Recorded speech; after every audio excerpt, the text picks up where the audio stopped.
भैया, मैं राज्य के सर्वोत्तम अश्वों को चुनकर यहाँ ले आता हूँ। आप उन्हीं में से किसी एक का चुनाव कर लीजिएगा। जी भैया, और उन अश्वों को अभी सरयू घाट पर स्नान करवाया जा रहा है। वे आते ही होंगे। जब एक राम वहां जा सकता है तो इतने अश्वों को यहां लाने की क्या आवश्यकता है? एक सच्चा शासक सदा अपनी सुविधा से पहले साधन और संसाधनों को रखता है। जैसी आपकी आज्ञा है।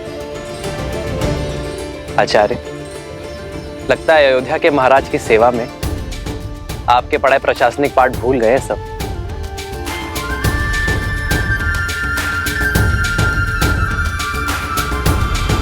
शीघ्र करो, हमें भगवान वाल्मीकि के आश्रम जाना है।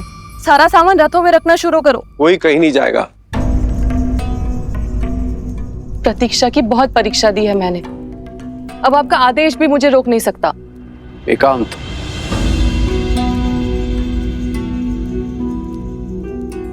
हट मत करो सुनैना,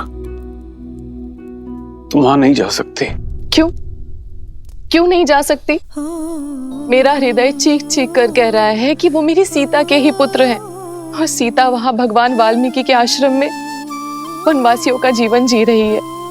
हृदय तो मेरा भी यही कह रहा है, किंतु भूल गई उन बालकों ने क्या कहा था।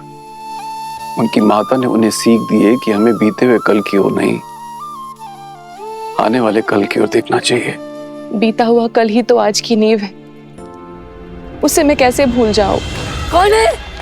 कौन है? बचाओ हमें, कोई बचाओ हमें, बचाओ हमें, बचाओ, बचाओ।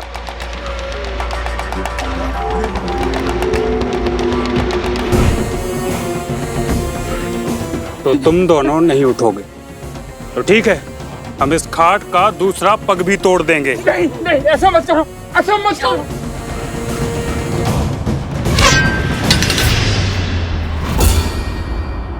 ए, कौन है? सामने आओ।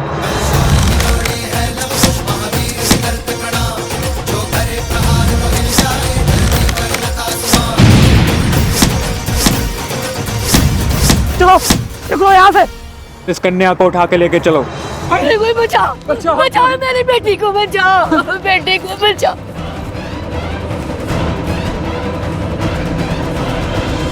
सुनैना, भगवान वाल्मीकि त्रिकालदर्शी हैं, और यदि हमारी पुत्री सीता और उसके बालक उनके आश्रम में आश्रय पा चुके हैं तो क्या बिना उनकी अनुमति के वहां जाना उचित होगा?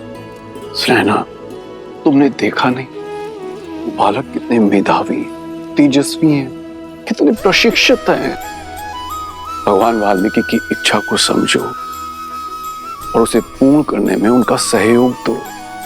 और ये भी तो हो सकता है कि श्री राम और सीता ने यह निर्णय मिल के लिया हो, तो हमें उनकी इस तपस्या को भंग नहीं करना चाहिए।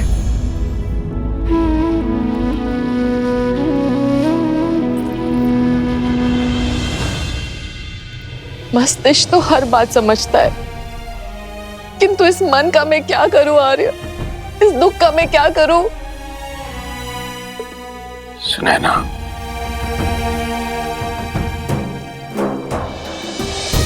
बीते हुए कल को तो हम नहीं बदल सकते, किंतु आने वाले कल की सुध तो ले सकते हैं। चलो अयोध्या चलते हैं।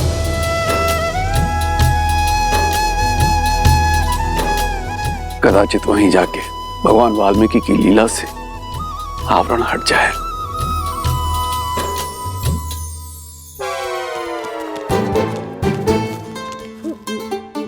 तुम ठीक हो? हाँ, वो तो लव कुश ने सबको मार भगाया, अन्यथा मेरा शौर्य देखती आप। अब चलो। कौन है?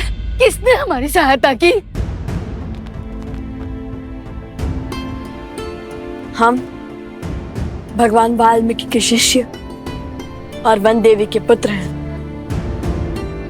आपकी करुण पुकार सुनकर हम यहाँ आए हैं। पुत्र, हम वृद्ध और दृष्टिहीन हैं। हमारी पुत्री कहाँ है? वो दुष्ट कहीं उसे उठाकर तो नहीं ले गए? पुत्री, मेरी पुत्री की रक्षा कीजिए। वो जो कन्या यहाँ मूर्छित पड़ी थी, वो आपकी पुत्री है? हाँ। आप दोनों बैठे क्यों है और उठकर उन दुष्टों से लड़े क्यों नहीं? हमने ब्राह्मणी सरस्वती का व्रत लिया, हम इस घाट पर से उठ नहीं सकते।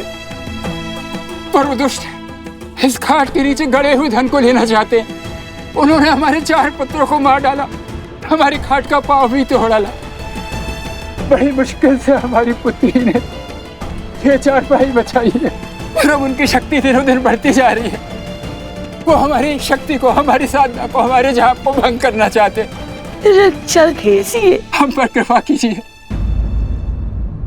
भैया,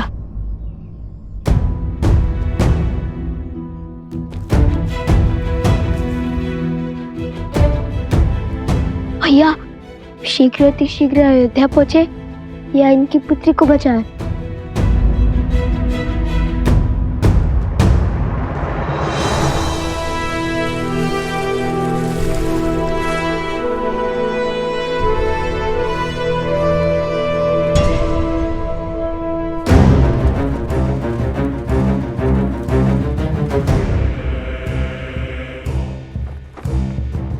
शत्रु को बड़ा सटीक समझा महाराज सहस्त्रमुख ने।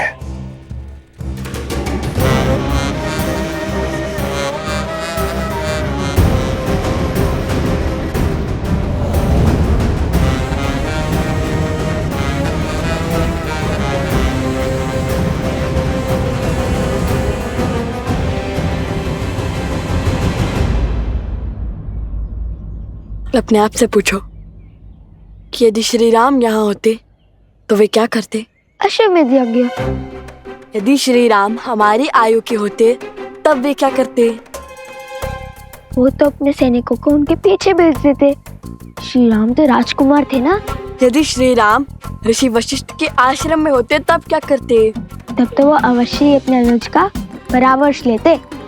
उस समय श्री लक्ष्मण भी तो उनके साथ थे। तो मैं भी तो वही कर रहा हूँ, अपने अनुज का अर्थात तुम्हारा परामर्श ले रहा हूँ। अब बताओ वे क्या करते?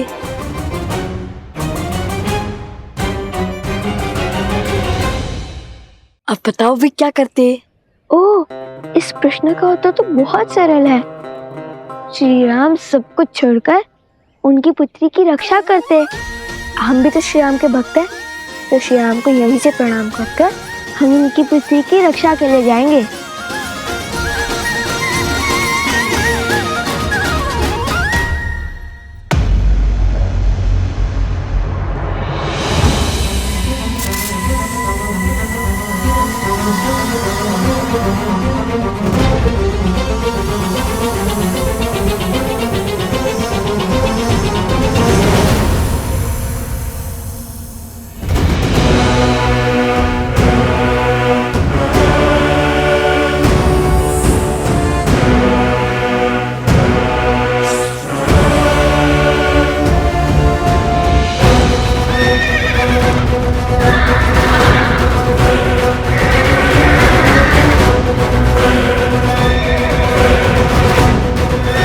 अरे ये क्या कर रहा है? इन अक्षरों को संभालो कोई।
सर सर सर,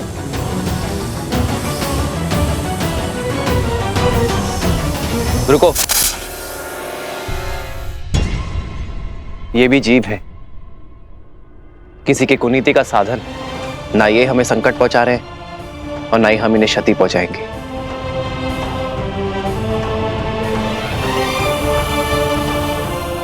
हनुमान, प्रभु, इन्हें इनके उचित स्थान पर पहुंचा दो।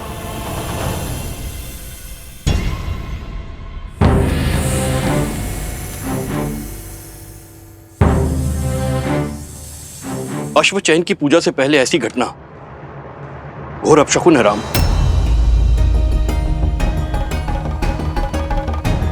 अब कैसे चुनेंगे अश्व? कोई बात नहीं, बचे हुए अश्वों में से ही किसी एक का चुनाव कर लेते हैं।